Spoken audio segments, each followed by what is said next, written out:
నమస్తే, నేను Sreeja, tarot card reader, crystal healer and horoscope reader. ఈ వీడియోస్లో మనం ద్వాదశ రాశులకి సంబంధించిన టారో కార్డ్ ప్రెడిక్షన్స్ చూద్దాము. అలాగే మీలో ఎవరికైనా టారో కార్డ్ రీడింగ్ కానివ్వండి, క్రిస్టల్ హీలింగ్ కానివ్వండి, లెర్నింగ్ అబౌట్ క్రిస్టల్స్ అలాగే హీలింగ్ చేసే పద్ధతి విధానం కానివ్వండి, స్విచ్ వర్డ్స్ థెరపీ కానివ్వండి నేర్చుకోవాలనుకుంటే స్క్రీన్ మీద కనిపిస్తున్న నెంబర్స్కి కాల్ చేసి క్లాసెస్కి సంబంధించిన వివరాలు తెలుసుకోవచ్చు. అలాగే న్యాచురల్ అండ్ నాన్ హీటెడ్ ఏవైతే జెమ్ స్టోన్స్ ఉంటాయో, క్రిస్టల్స్ ఉంటాయో, మాలలు కానివ్వండి, పెండెంట్స్ కానివ్వండి, రింగ్స్కి సంబంధించి ఎవరైనా సరే ఇదే నెంబర్స్కి కాల్ చేసి సంప్రదించవచ్చు.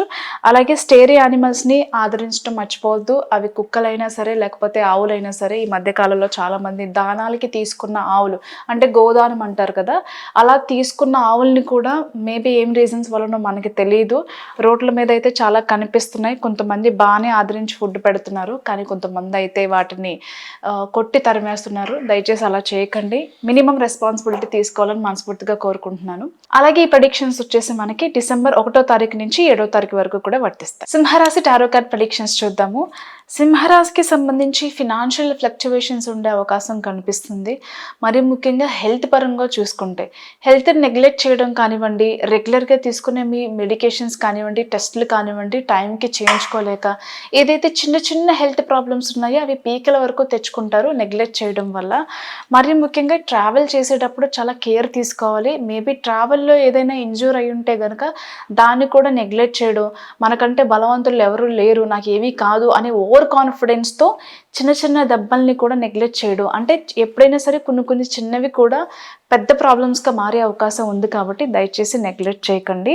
అలాగే మెడికల్ ఎక్స్పెన్సెస్ ద్వారా ఏవైతే మనకి మెడిసిన్స్ పరంగా కానివ్వండి, టెస్టులు కానివ్వండి, స్కానింగ్లు కానివ్వండి, ఏవైతే మెడికల్ పరంగా ఉండే ఖర్చులు ఏవైతే ఉన్నాయో ఈ వీక్లో కొంచెం ఇబ్బంది పడతాయి అన్నమాట. అంటే కొంచెం ఖర్చులు అనేవి మెడికల్ పరంగా అధికమయ్యే అవకాశం కనిపిస్తుంది. అలా ఆ విషయాల్లో మాత్రం ఎక్కువ కేర్ తీసుకోండి హెల్త్ పరంగా చూసుకుంటే కనుక. ఇకపోతే బ్యాంక్ లోన్స్ కోసం ట్రై చేసే వాళ్ళకి ఈ వీక్లో ఖచ్చితంగా బ్యాంక్ లోన్స్కి సంబంధించిన శుభవార్తలు వింటారు. అలాగే మీరు ఎవరికైనా అడ్జస్ట్మెంట్ రూపంలో, అప్పు రూపంలో కానివ్వండి, లేదా గతంలో ఏదైనా ఇన్వెస్ట్మెంట్స్ చేసి ఉండి దానిలోంచి క్విట్ అయిన అమౌంట్ ఉంటుంది కదా, సో అలాంటి డబ్బులు కానివ్వండి ఏదైనా సరే ఈ వీక్లో అందుకునే అవకాశం అయితే ఉంది.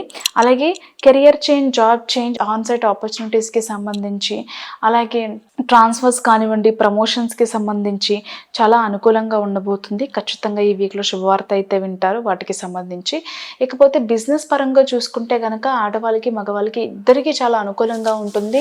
సేల్స్ అనేవి చాలా విపరీతంగా పెరుగుతాయి, మంచి లాభాల్లో ఉంటారు, బాగా ప్రమోట్ చేసుకోగలుగుతారు బిజినెస్ని. అలాగే మీరున్న బిజినెస్ రియల్ ఎస్టేట్ కానివ్వండి, ఏ రకమైన బిజినెస్ అయినప్పటికీ కానీ ఈ వీక్లో మంచి లాభాలతో మంచి ప్లేస్లో ఉంటారు. అలాగే కొత్తగా జాబ్ ప్రయత్నాలు చేసే వాళ్ళకి కూడా అనుకూలంగా ఉండబోతుంది.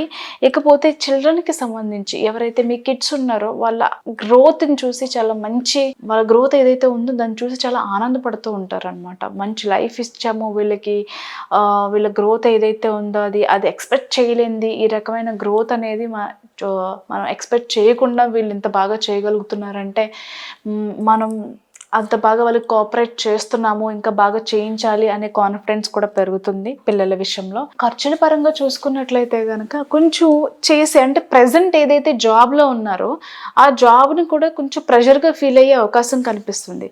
ఒక పక్క హెల్త్ సహకరించగా, ఇంకొక పక్క ఖర్చులు అనేవి అధికం అవడం వల్ల, అంటే మీ టాలెంట్, మీ హార్డ్ వర్క్, మీ ఎక్స్పీరియన్స్ ఏదైతే ఉందో దానికి తగిన జాబ్ కాదు, ఎంత ప్రయత్నాలు చేసినా కానీ మనకి అవకాశం అనేది రావట్లేదు అని చెప్పేసి అసలు జాబ్ చేయాలా లేకపోతే ఇక్కడ రిజైన్ చేసి వెళ్ళిపోవాలా, ఒకవేళ రిజైన్ చేసి వెళ్ళిపోతే మనకి ఖర్చులకి చాలా ఇబ్బంది అవుతుంది కదా డబ్బులు లేకపోతే అని ఒక డైలమాలో ఉంటారు. ఆ ప్రెషర్ తీసుకోలేక ఇక్కడ ఉండాలా, రిజైన్ చేయాలా అని.